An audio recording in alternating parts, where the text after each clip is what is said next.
Hi everybody, and welcome again to another one of my energy-based sessions.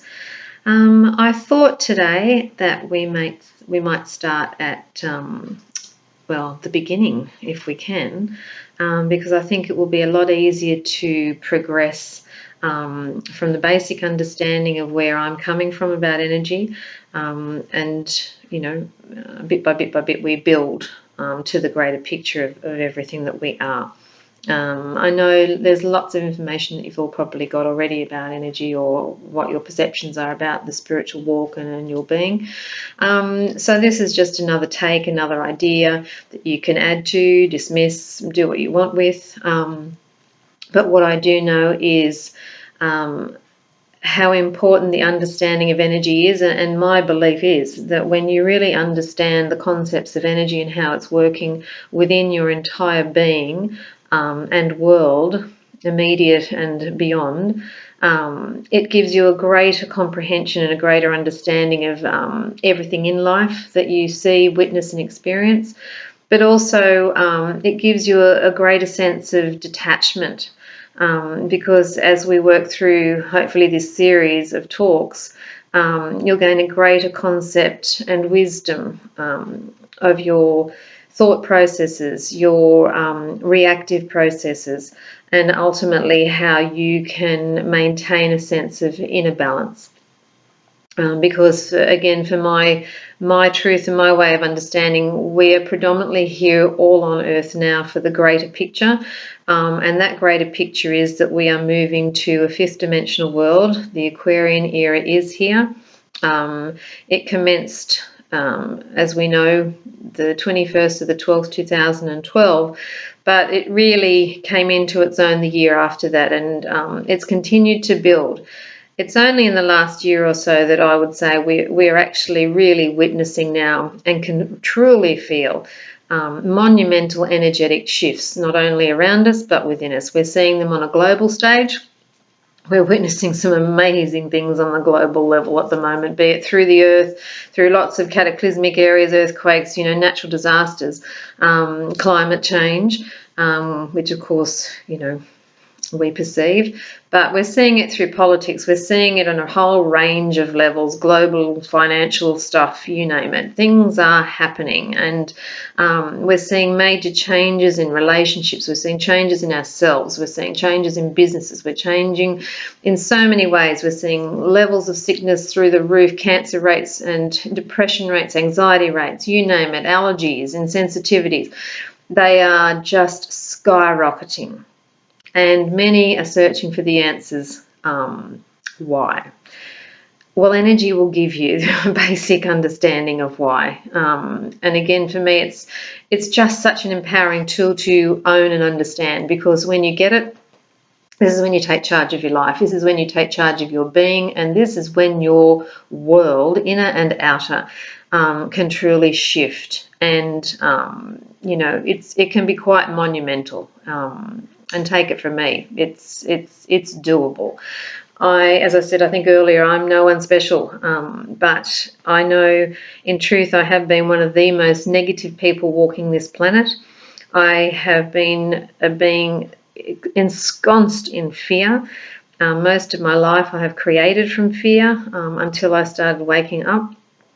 I thought I was a positive person for most of my life. I now look back and realise the illusions and the masks and the facades that I wore to cover the pain and to cover the wounds and the hurts and whatever else was going down on the emotional aspects of my being.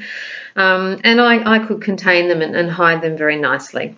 And most people would not have ever guessed in any way whatsoever that there was anything, least of all catastrophic, happening within my being. So we're quite incredible beings, and as I said, where I want to start, I think, is from the basic understanding of what energy is really.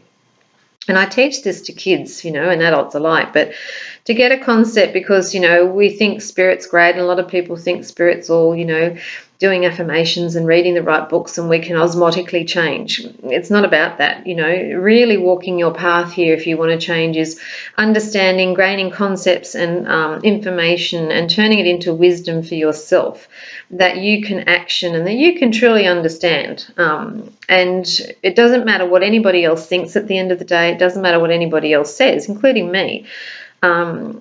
What is important is what resonates to you. And when it feels right, you know, this is what we have to get back to, is the trusting in ourselves, the feeling body, that we've forgotten, that we let our thinking body get in the way, and for many it still gets in the way. It's a very loud tool. But the heart doesn't think, you know, and where we're going back to the heart, we have to start feeling again. And that can be very difficult and can be very scary for some people also.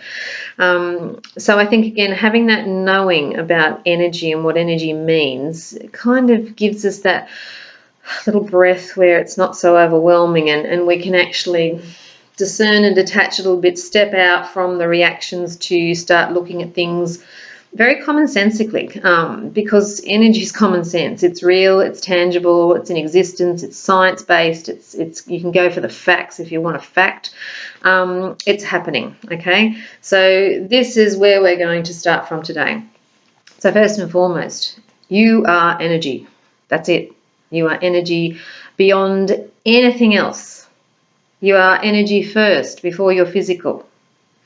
Your physical body is an illusion, and I know that's a big common word out there, but down track in another talk, we're going to talk about illusion, and I can take you through personally understanding that everything is an illusion. I have been shown that, I have physically seen that, and I understand it. It took me a long time to get there, but the reality is none of this that we think is real is real. And so we can start with some very simple understandings of this, and such as, first off, anything that lives and breathes is energy.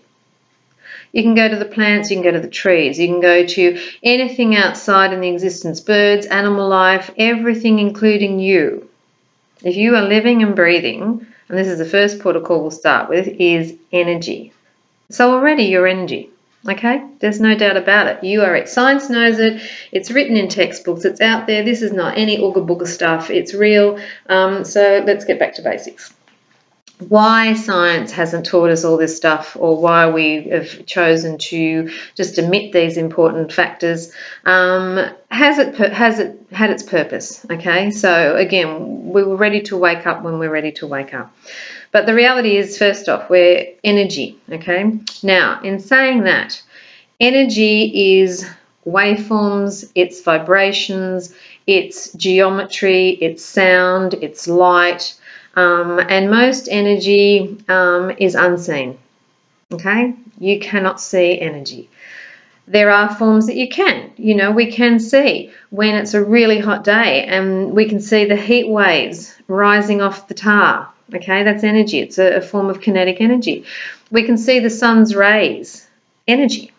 Okay, we can see hurricanes. We can see the spirals of hurricanes and twisters in their full momentum of force and power, energy and motion. Okay, we are surrounded by energy. We have light energy, we have microwave energy, we have gamma, we have radiation, we have a whole range of energies. We have the light spectrum. All right, now even what you see with the rainbow, you see a percentage of the spectrum. But these physical eyes, and science, again, you can go and look it up, science tells us we can only see a certain percentage of what the available light is. So we're only seeing so much of any available energy with these eyes. Okay, so that's why we have limitations. So again, as humans, we're people who have been trained to believe what we see. Okay, so that's why we like facts. You know, let's prove it. If I can't see it, then it ain't real. Now, here's one kind of paradigm we've really got to start looking at, okay? Because this is where we're very limited. Now, already we know, simply by what I said a minute ago, that there's a whole range of other energy available to us that we do know is there, but we're not kind of giving it the credence or the remembrance that it's due because we're locked into one way of going, well, if I can't see it, then it doesn't exist. Interesting. The other aspect of energy that's really interesting is that you can have two people standing side by side, and we could both be looking at the same thing but seeing things very differently. So how does that work? Is somebody right? Is somebody wrong? No, they're not, because again, what we believe, what we see, what we experience in life through our energetic pathways is coming directly from our perceptual capacities and abilities. So perception's another big part of our energy. So when we're talking perception, we're starting to go up into our thinking. Well, the greatest form of energy that we are in this human body, this human existence, the greatest form of all energy is our thinking, our thoughts. Our thoughts are everything. Now, if I could even tell you, if you could try to comprehend, and some of you will, and some of you will, there is nothing that exists in your world without you thinking it. You are this incredible energetic creator first, a consciousness, an energy. Let's start thinking of energy as a consciousness also. So when we talk consciousness, we're talking beyond the brain, okay? The brain's a part of it, and as humans, we tend to think the brain's everything. The brain's the whole driving force of everything. Well, now we're going to step it out beyond the brain. And we're going to realize, because there are energies unseen, there is a whole heap of energy within and around us that is constantly in motion. It's yours, it's happening, that you are producing on many consciousness levels, be it full consciousness, subconsciousness, unconsciousness, and superconsciousness levels. Right? Now, we have many bodies of energy. We have the physical body, we have the emotional body, we have the mental body, and then we have the grand etheric body. Now, all these bodies are relating to energy, consciousness, energetic levels. Okay?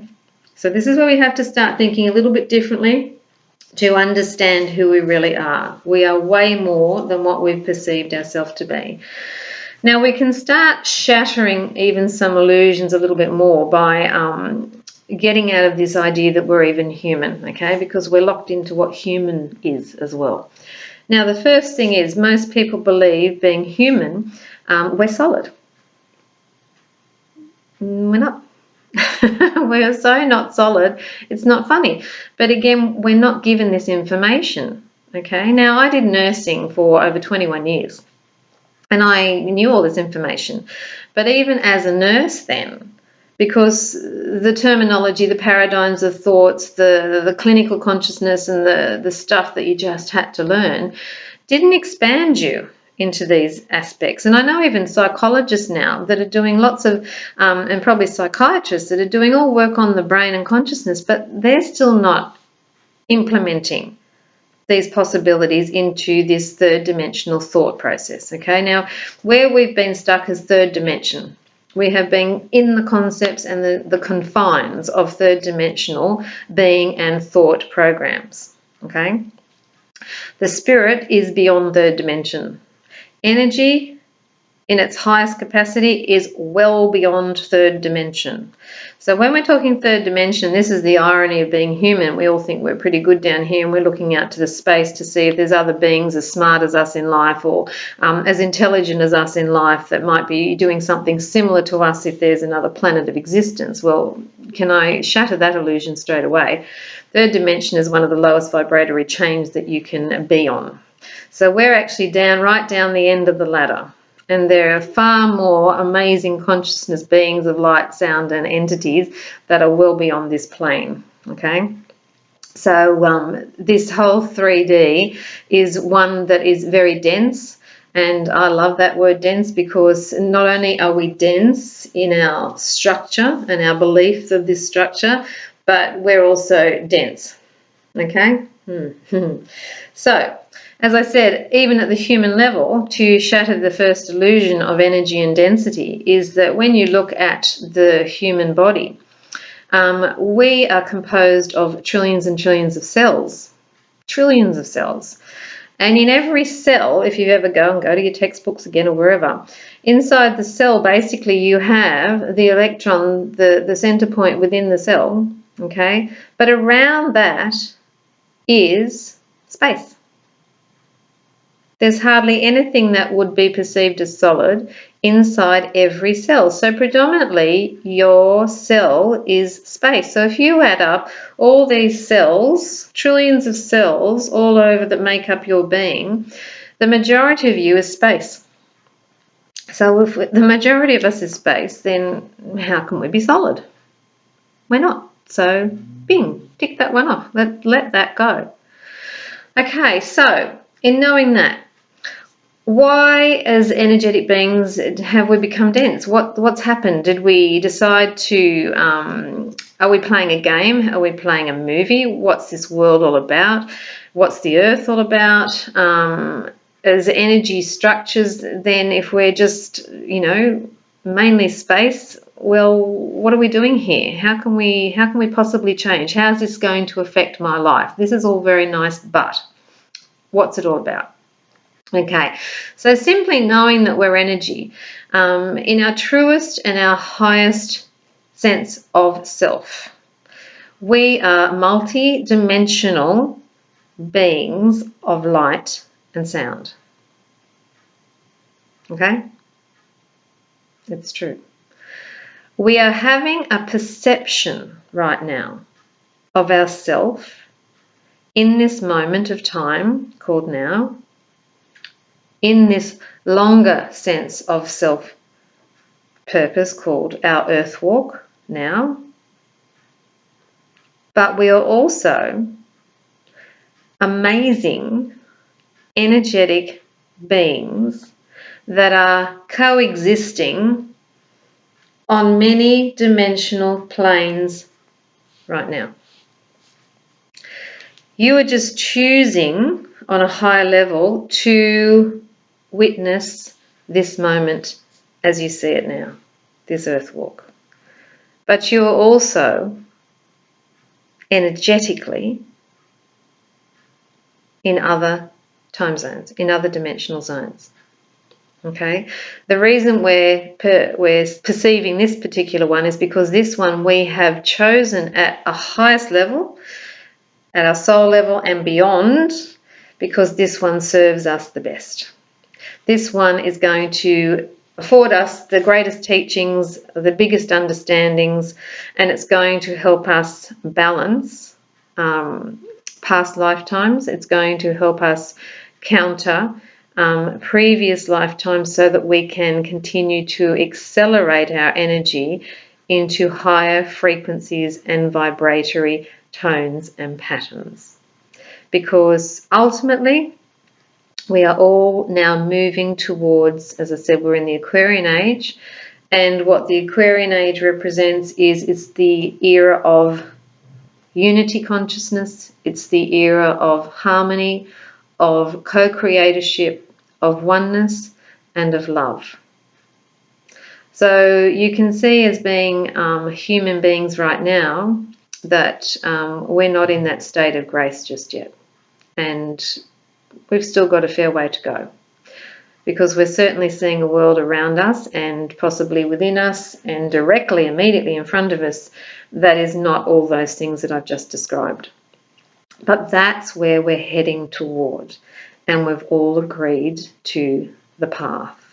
We are all waking up in preparation of rebalance and restructuring of our energetic conditions back to the highest level that we are, and that we are already in existence on a higher plane.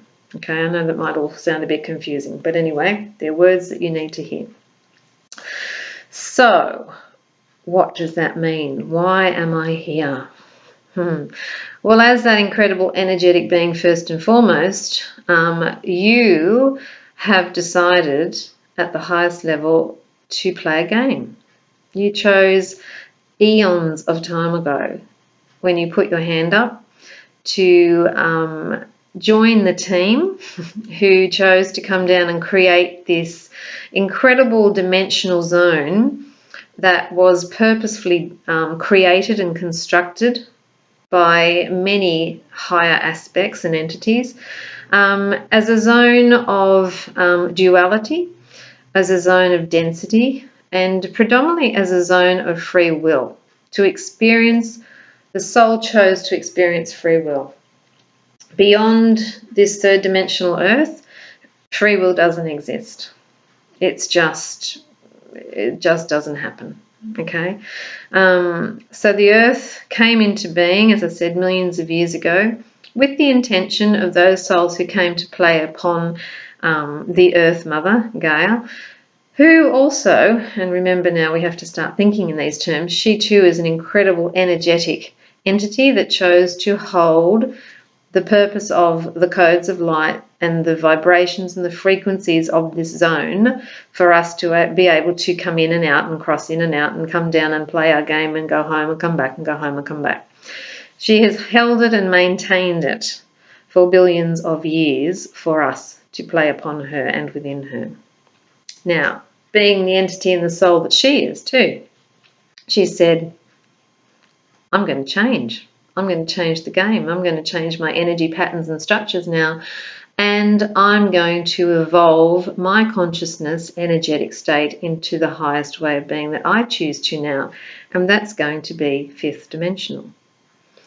So we all think of spirit as being something nice out there and you know, potentially a nice idea, or we're working towards it and we have a greater understanding wherever it is that we are.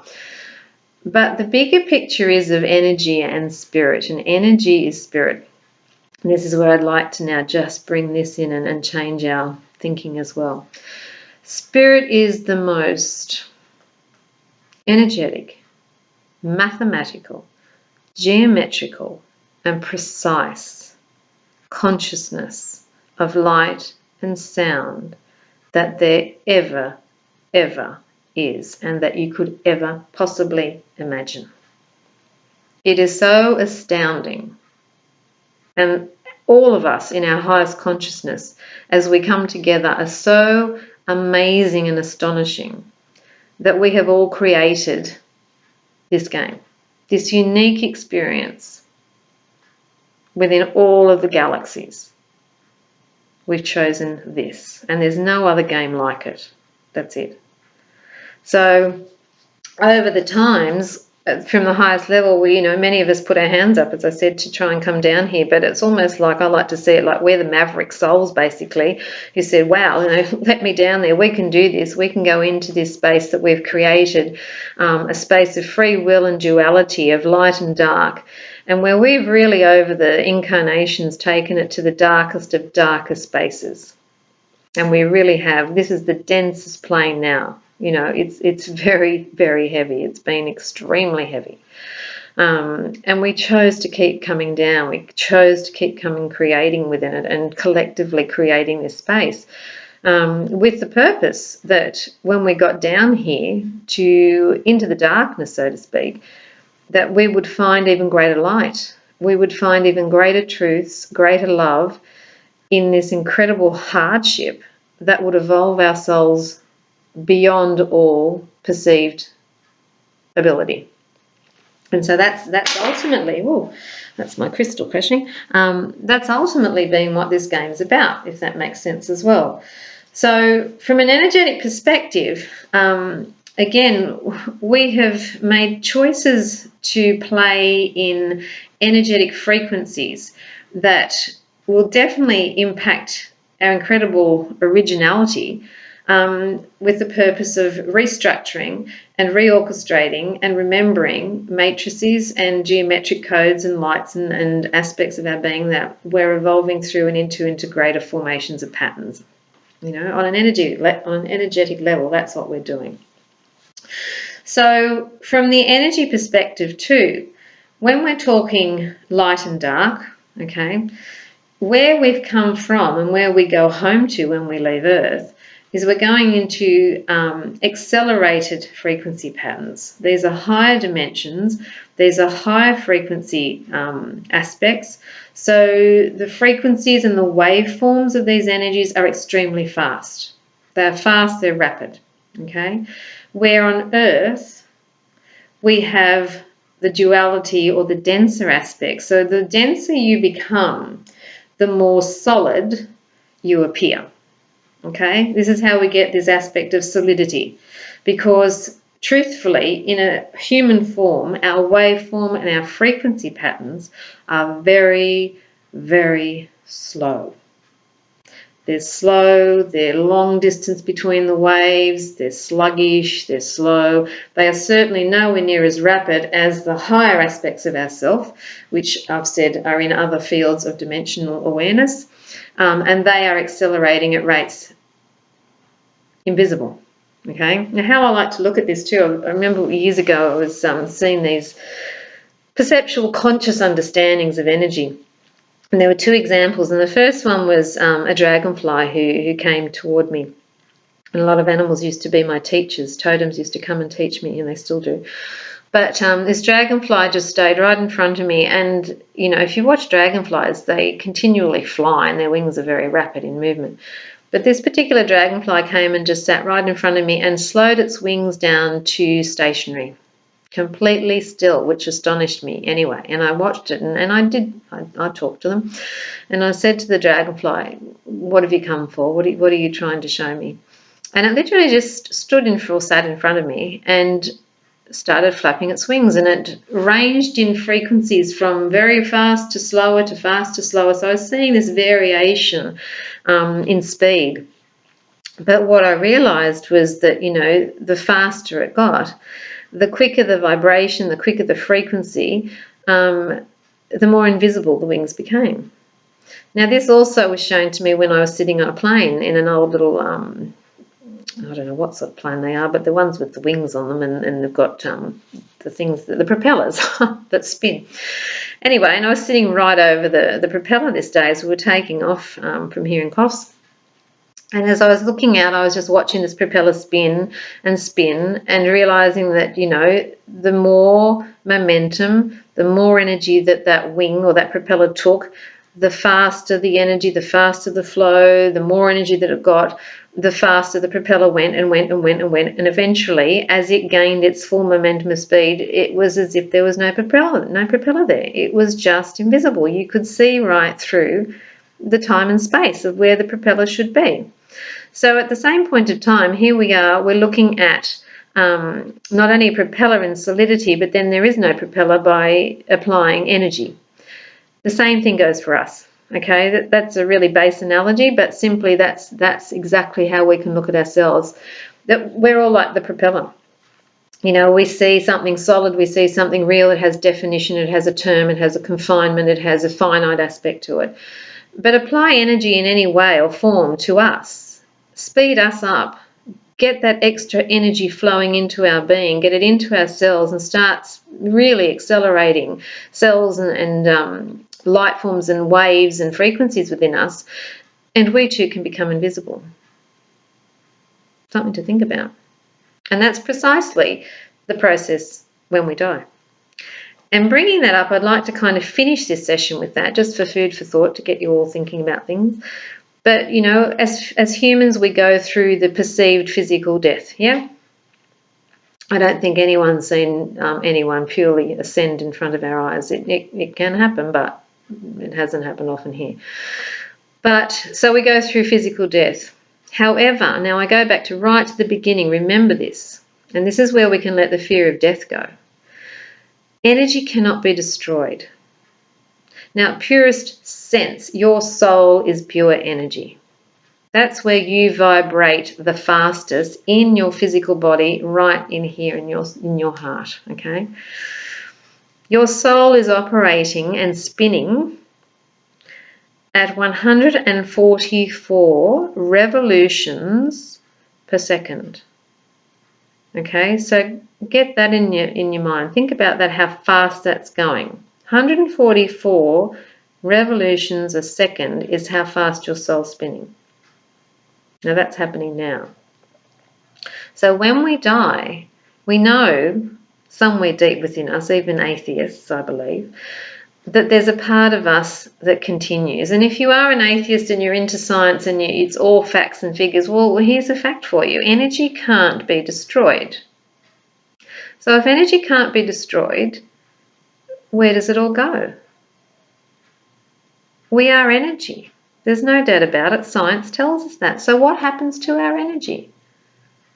Does it just and disappear? Well, it can't. They've already told us that it can't.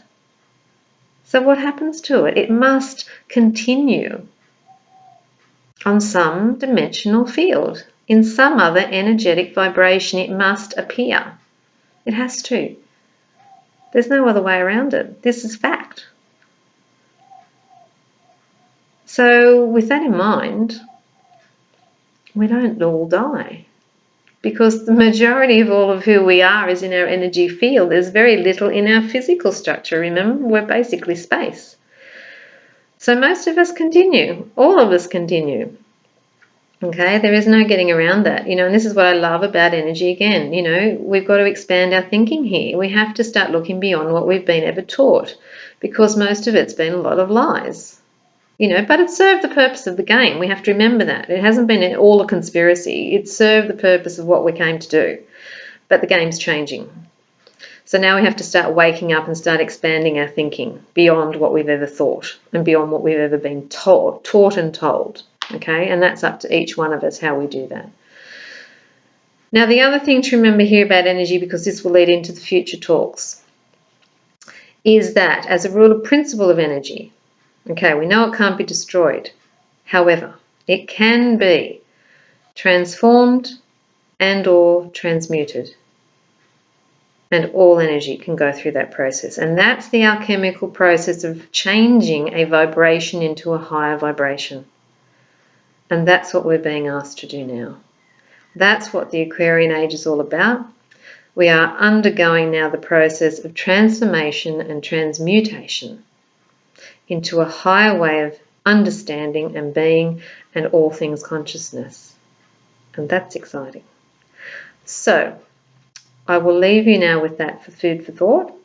And coming up, hopefully the next one, I'll discuss a little bit more about energy, but how we can transform our energies, how our energy impacts us, and how it actually evolves in our world, and how we can work with it and start to make really positive change for our being.